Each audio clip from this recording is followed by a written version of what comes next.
Hello दोस्तों, आरो यारो 2023 के मेंस आंसर राइटिंग प्रोग्राम में आपका स्वागत है। तो पिछली वीडियो में मैंने आपको बताया था कि इस प्रोग्राम के अंतर्गत जो भी निबंध आपको लिखवाए जा रहे हैं उनके संदर्भ में प्रत्येक निबंध की रूपरेखा को मैं यहाँ पर आपके सामने बनाकर दिखाऊंगा। और अब मैंने आपके लिए जो मॉडल निबंध आपको दिया जाता है वो भी लगा लिया है, ताकि आप चीज़ों को बेहतर तरीके से समझ सकें। दूसरी बात, जो निबंध लेखन हेतु सहायक सामग्री आपको दी जाती है वो भी आपके सामने है, ताकि आप इस सहायक सामग्री का भी प्रयोग करना सीख जाएं कि किस तरीके से हमें इसको अपने निबंध लेखन में प्रयोग करना है। तो सबसे पहले इस सप्ताह के जो निबंध का टॉपिक था वो आपका था चरित्र निर्माण में साहित्य की भूमिका। तो सबसे पहले मैंने आपको क्या कहा था कि बहुत ज़्यादा परेशान नहीं होना है। सबसे पहले आपको टॉपिक पर फोकस करना है। ऐसा नहीं है कि कोई भी टॉपिक आप पढ़ें और परेशान होने लगे कि अब इसके बारे में क्या लिखें। बहुत बार ऐसा होता है कि कुछ भी दिमाग में आता नहीं है कि कैसे करें क्या करें, और आप होपलेस हो जाते हैं। तो ये सब नहीं करना है। सबसे पहले एक बार टॉपिक को बड़ी ही ध्यान से देखना है। तो देखिए, इसको टॉपिक क्या है? चरित्र निर्माण में साहित्य की भूमिका। अब देखो, अब इसमें से आप जो मूल शब्द हैं उनको चयनित करने का प्रयास कीजिए। तो यहां पर दो मूल शब्द दिखाई पड़ रहे हैं, एक तो चरित्र, ठीक है, और दूसरा साहित्य। और ये जो दोनों शब्द हैं ये यहां पर जोड़े कैसे गए हैं कि चरित्र के निर्माण में साहित्य की भूमिका। तो मूल शब्द हो गए चरित्र और दूसरा साहित्य। और उसके बाद जो टॉपिक की पूरी मांग है वो क्या है? आपको बताना है कि किस प्रकार से जो साहित्य है वो चरित्र निर्माण में अपनी भूमिका को अदा करता है। तो अब टॉपिक का जब आपने पोस्टमार्टम कर लिया और आपको पता चल गया कि क्या क्या इसमें है, तो अब मुद्दा ये उठता है कि आखिर आपको क्या क्या पता होना चाहिए। एक तो आपको चरित्र के बारे में पता होना चाहिए कि चरित्र क्या होता है, ठीक है। दूसरा, साहित्य क्या होता है। और तीसरा, आप किस तरीके से अपने निबंध में बताएंगे कि चरित्र निर्माण में साहित्य की भूमिका कैसे होती है, ठीक है। तो अगर इसके रूपरेखा की बात की जाए तो सबसे पहले हम लोग क्या करेंगे? चरित्र का परिचय दे देंगे, फिर बता देंगे साहित्य क्या होता है, ठीक है। उसके बाद हम लोग बता देंगे कि साहित्य की चरित्र निर्माण में भूमिका।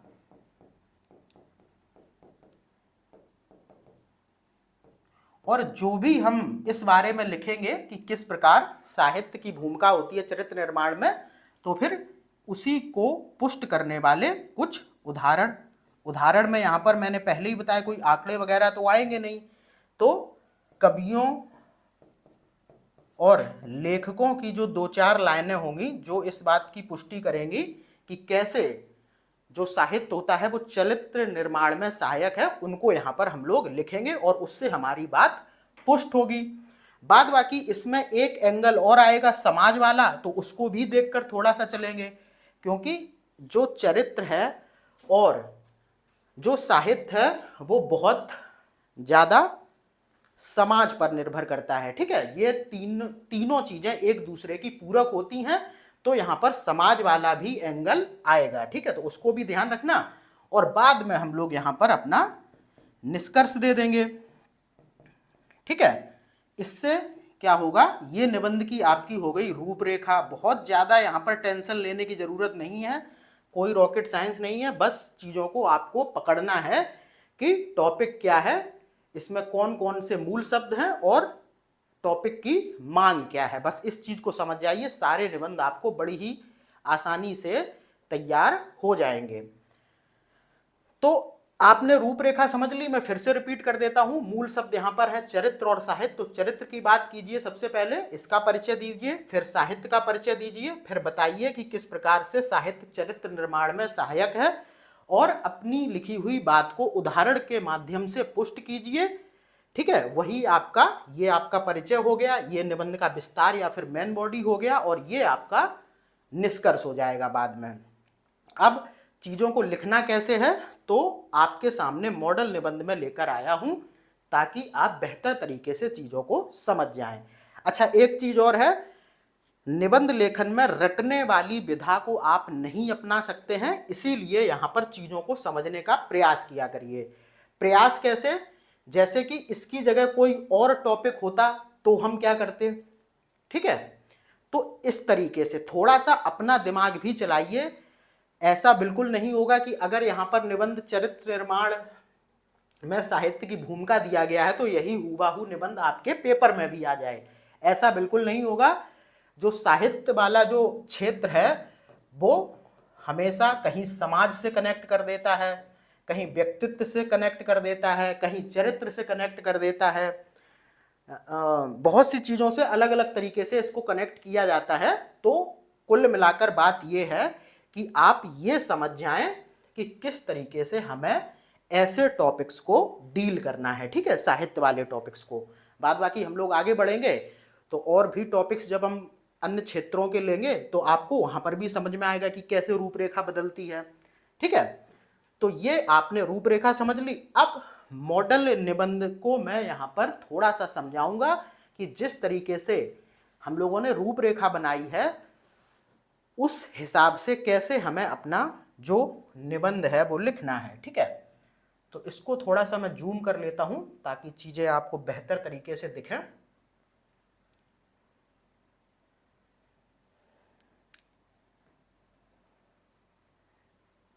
ठीक है, अब देखो, जैसा कि मैंने रूपरेखा में सबसे पहले क्या बताया था कि आपको चरित्र का परिचय देना है, तो निबंध में वही चीज यहां पर लिखी हुई है।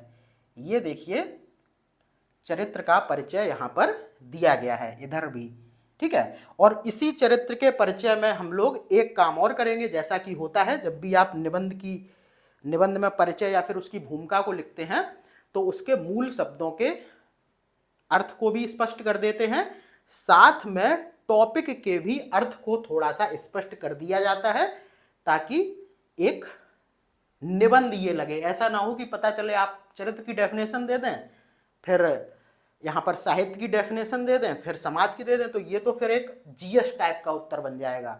लेकिन निबंध लिखना है तो टॉपिक को लेकर चलना है। अब देखो, सबसे पहले यहाँ पर चरित्र के परिचय की बात की गई है कि चरित्र आप लोगों को दिख तो ठीक रहा होगा, नहीं तो मैं इसको थोड़ा सा जूम और कर लेता हूं।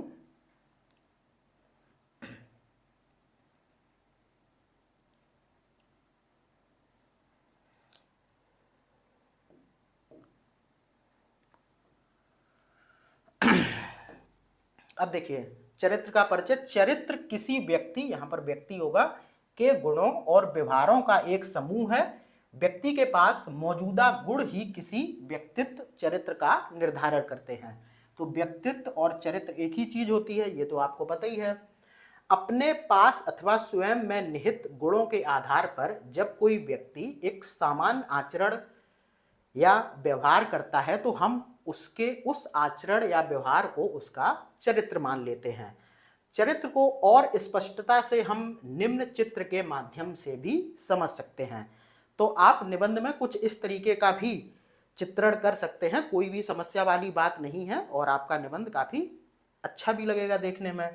तो यहाँ पर देखो, चरित्र की बात की गई है, तो चरित्र में तीन चीजें शामिल होती हैं, किसी का आचरण, उसके विचार और उसका व्यवहार, ठीक है। तो चरित्र इन तीनों चीजों का पूरक है। तो यहाँ पर चरित्र को स्पष्ट करने के लिए इस चित्र के माध्यम से समझाया गया है। उसके बाद देखो, आगे लिखा है कि उपयुक्त आधार पर चरित्र को समझने से स्पष्ट होता है कि विचार, व्यवहार और आचरण का उपयुक्त मेल ही चरित्र का निर्माण करता है। चरित्र निर्माण में अनेक तत्व जैसे देश, काल, परिस्थिति, वातावरण, समाज और साहित्य सहायक होते हैं। अब देखो, यहाँ पर टॉपिक को थोड़ा सा डिस्क्राइब करने की कोशिश की गई है। टॉपिक आपका यही तो था कि चरित्र निर्माण में साहित्य की भूमिका। तो चरित्र निर्माण में अनेक तत्व जैसे देश, काल, परिस्थिति, वातावरण, समाज और साहित्य सहायक होते हैं। फिर देखो टॉपिक को आगे और डिस्क्राइब किया जा रहा है कि साहित्य किसी व्यक्ति के चरित्र निर्माण में अत्यंत महत्वपूर्ण भूमिका निभाता है। इसके अनेक उदाहरण हमारे देश एवं समाज में विद्वान हैं। साहित्य किस प्रकार चरित्र निर्माण में सहायक होता है, इस तथ्य की चर्चा करने से पहले हमें साहित्य का अर्थ ठीक तरह से समझ लेना आवश्यक हो जाता है। तो अब यहाँ पर चरित्र की बात कर ली, टॉपिक को थोड़ा सा बता दिया कि किस प्रकार कि क्यों चरित्र निर्माण में साहित्य की भूमिका होती है, और फिर यहाँ पर आगे बता दिया गया कि हमें अब साहित्य को समझना जरूरी है। तो अब यहां पर हम साहित्य का परिचय दे देंगे।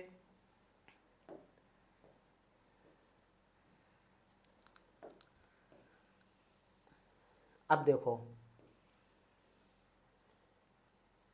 अब यहां पर साहित्य का परिचय। जब हम साहित्य के शाब्दिक अर्थ पर विचार करते हैं तो हम पाते हैं कि यह शब्द दो शब्दों के मेल से बना है, सा और हित। इसमें सा शब्द से आशय है समाज और हित शब्द से आशय है हित अर्थात भलाई। स्पष्ट है कि साहित्य उस रचना अथवा विधा को कहा जाता है जो समाज के हित अर्थात भलाई की बात करती हो।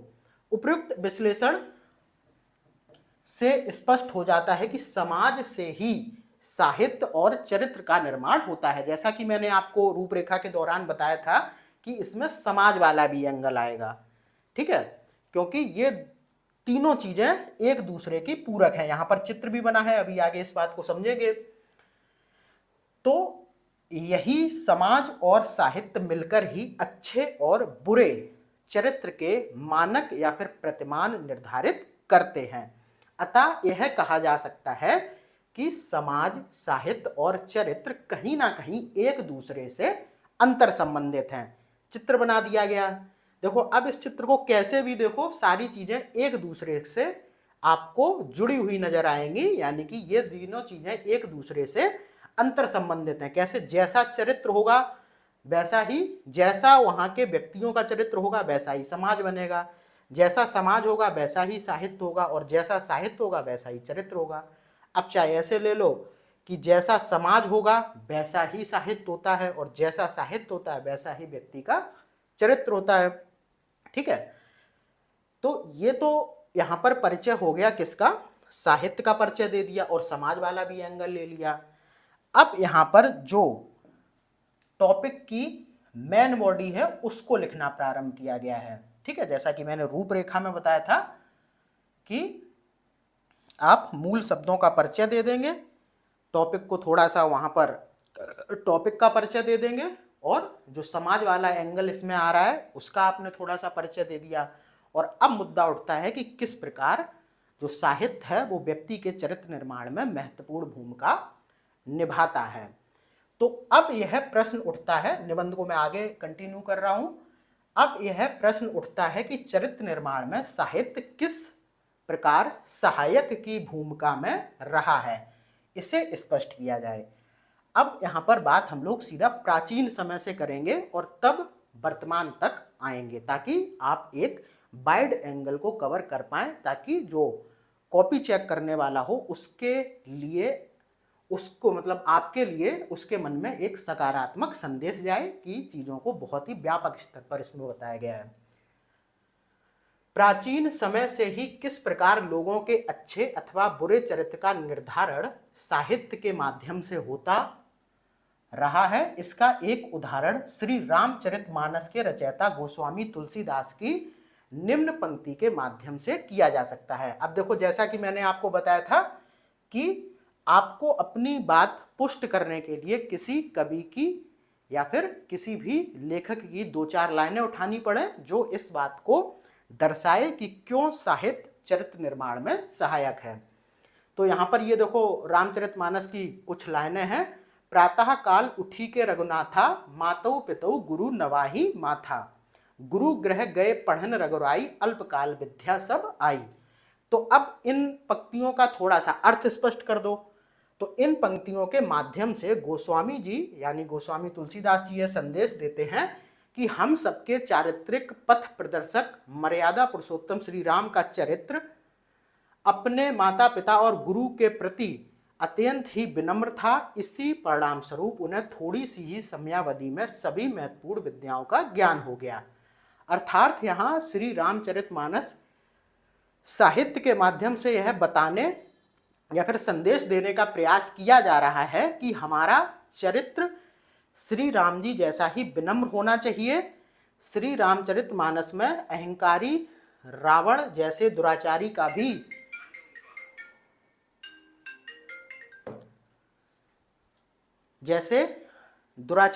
भी चरित्र चित्रण किया गया है, जिससे हमें बचने या फिर सावधान रहने की सीख मिलती है।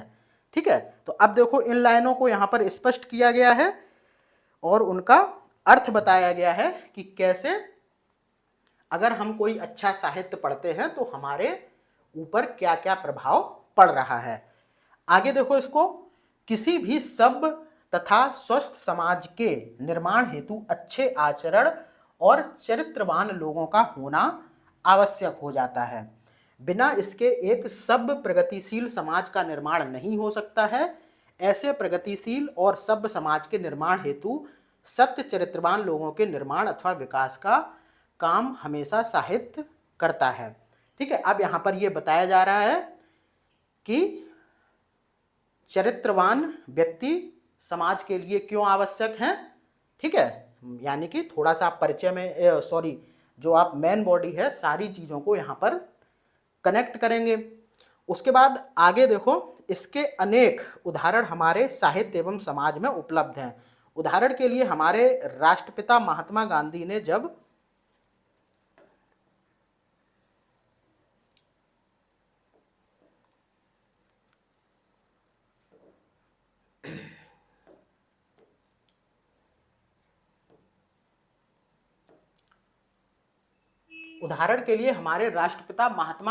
जब सत्यवादी हरिश्चंद्र नामक नाटक पढ़ा तो उनके चरित्र में सत्य बोलने के लिए ऐसी गहन निष्ठा जागृत हुई कि उन्होंने सत्य को ही अपना चारित्रिक जीवन का अभिन्न अंग बना लिया। फिर से यहाँ पर सत्यवादी हरिश्चंद्र का उदाहरण दे दिया। ठीक है, उसके बाद साहित्य किसी व्यक्ति को पशुवत व्यवहार से ऊपर उठाकर मानवीय एवं नैतिक व्यवहार करने की सीख देता है। इसे और अधिक स्पष्टता से राष्ट्रकवि मैथिली शरण गुप्त की निम्न पंक्तियों के माध्यम से समझा जा सकता है। अब यहाँ पर जो मैथिली शरण गुप्त हैं उनकी कुछ पंक्तियों को यहाँ पर उदाहरण स्वरूप प्रस्तुत किया गया है। क्या पंक्तियां हैं? यही पशु प्रवृत्ति है कि आप ही चरें, वही मनुष्य है जो दूसरे के लिए मरे। तो अब देखो इन पंक्तियों से क्या होता है, एक अर्थ स्पष्ट होता है कि किसी भी व्यक्ति को पशुवत व्यवहार से ऊपर उठकर मानवीय एवं नैतिक व्यवहार करना चाहिए। तो ये भी साहित्य से देखो किस प्रकार से चरित्र का निर्माण हो रहा है। अर्थात यदि कोई व्यक्ति, इनको देखो अर्थ को नीचे स्पष्ट किया गया है फिर से, अर्थात यदि कोई व्यक्ति केवल स्वहित को ध्यान में रखकर ही चारित्रिक व्यवहार करता है तो वह मनुष्य के रूप में पशु है, मनुष्य रूप में पशु के समान है। और यदि कोई व्यक्ति अपने देश समाज के लोगों के हितों को ध्यान में रखकर व्यवहार करता है तो वह वास्तव में मनुष्य कहलाने योग्य है। तो इनका अर्थ यहाँ पर स्पष्ट कर दिया गया। मैथिली शरण गुप्त जी की उपयुक्त रचना हमें मानव चरित्र के पालन का संकेत देती हैं। ठीक है, किसी साहित्यिक रचना के अध्ययन से ही हमें अच्छे एवं बुरे के मध्य भेद करने की प्रज्ञा हासिल होती है। उसी आधार पर हम अपने आचरण का निर्धारण कर पाते हैं।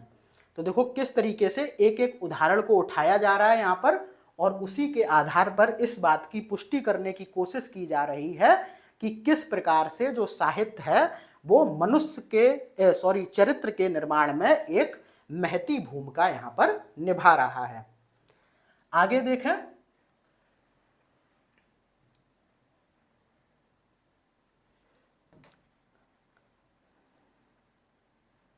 आगे इसको देखिए, प्राचीन समय से ही अनेक साहित्यिक कृतियों के माध्यम से अच्छे एवं बुरे लोगों का चरित्र चित्रण किया जाता है, जिसके आधार पर आने वाली पीढ़ियों को भी आचरण करने की सीख मिलती है।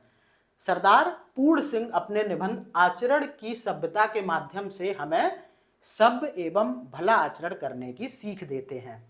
वे आचरण की सभ्यता पर प्रकाश डालते हुए लिखते हैं, विधा कला कविता साहित्य धन और राजत्व से भी आचरण की सभ्यता अधिक ज्योतिषमती है।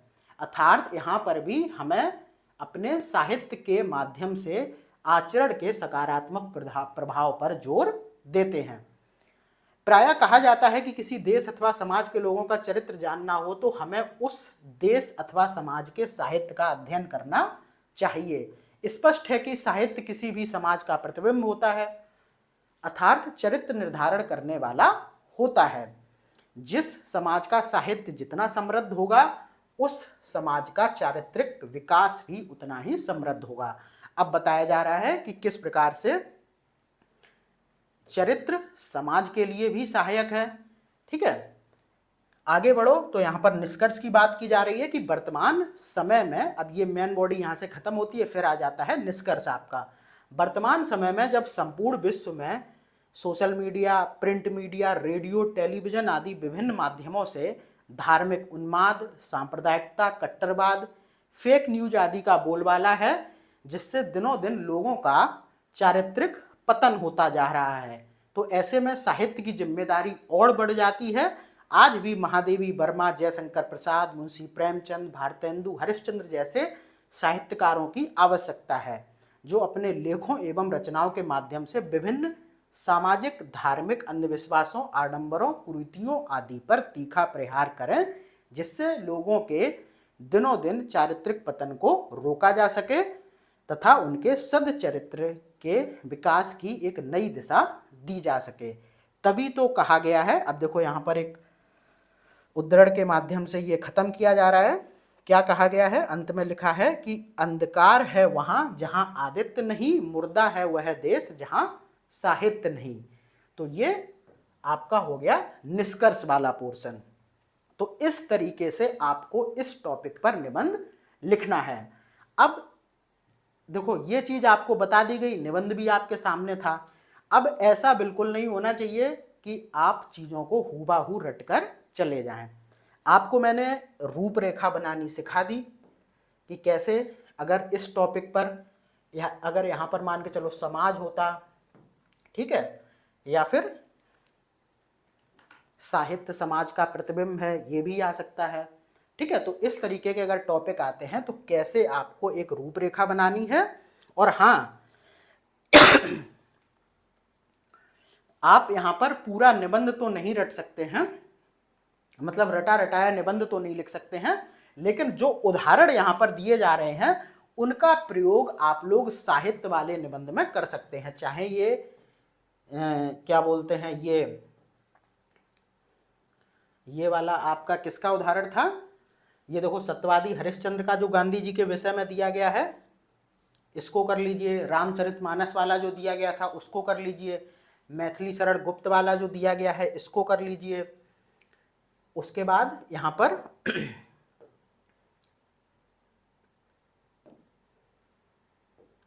ये वाला जो है, अंधकार है वहां जहां साहित्य आदित्य नहीं है, मुर्दा है वह देश जहां साहित्य नहीं है।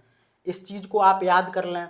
तो इन सब चीजों को आप नोट्स बना लें निबंध का एक, और वहां पर ऐसे लिख लें कि साहित्य से संबंधित जो भी वक्तव्य या उद्धरण है वो एक जगह पर लिख लें। ठीक है, ऐसे ही जब निबंध की ये जो क्लासेस हैं वो आगे बढ़ती जाएंगी तो मैं आपको बताता रहूंगा और भी जो चीजें होंगी। बाद बाकी देखो, आपको निबंध लेखन हेतु सहायक सामग्री भी मिलती है। तो अब देखो कैसे इसका प्रयोग करना है आपको निबंध में।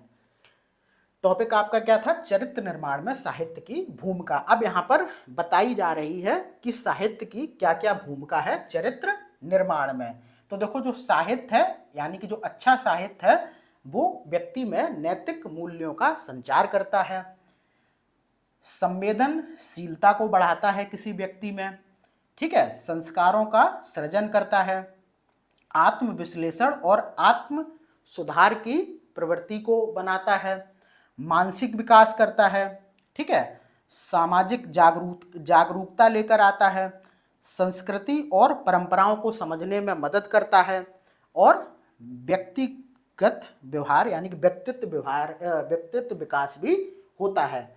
तो ये 5-6 पॉइंट ऐसे थे जिनका प्रयोग आप अपने निबंध लेखन में कर सकते हैं, ठीक है।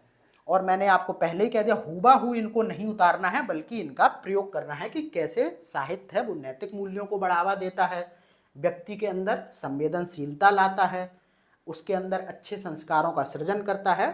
तो इस प्रकार से आपको निबंध लेखन सामग्री भी मिल रही है, तो इसका प्रयोग कीजिए। कोट्स आपको वहां पर भी दिए गए थे।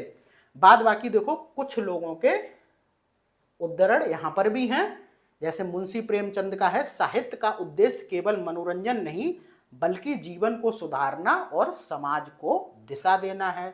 लियो टॉल्स्टॉय का एक उद्धरण है, महान साहित्य जीवन के उद्देश्यों को समझने में मदद करता है। मार्क ट्वेन का देख लीजिए, साहित्य हमें न केवल दूसरों के जीवन की कल्पना करने की क्षमता देता है बल्कि हमें अपने ही जीवन की गहराइयों को समझने का साधन भी प्रदान करता है। तो आपने चरित्र निर्माण में साहित्य की भूमिका, इस पर आपने रूपरेखा को अच्छे से समझा, पूरे निबंध को देखा, कैसे कैसे रूपरेखा को आधार बनाकर ये पूरा निबंध लिखा गया है। उसके बाद निबंध लेखन हेतु जो सहायक सामग्री आपको दी जा रही है उसका प्रयोग किस तरीके से करना है। तो अब मैं उम्मीद करता हूं कि इस टॉपिक पर या फिर जो साहित्य के अंतर्गत और भी चीजें, अगर समाज को साथ लेके कुछ दे दिया या फिर जैसे साहित्य समाज का प्रतिबिंब है, इस तरीके से कुछ चीज़ों को लेकर निबंध आ गया तो आप लोग बेहतर तरीके से उसकी रूपरेखा बना पाएंगे और उसके ऊपर अच्छे से लिख पाएंगे। तो फिर ठीक है, अगले सप्ताह जो भी निबंध आपको कराया जाएगा उसके संदर्भ में भी मैं इस तरीके की क्लास को लेकर आपके सामने आऊँगा। तो तब तक के लिए धन्यवाद।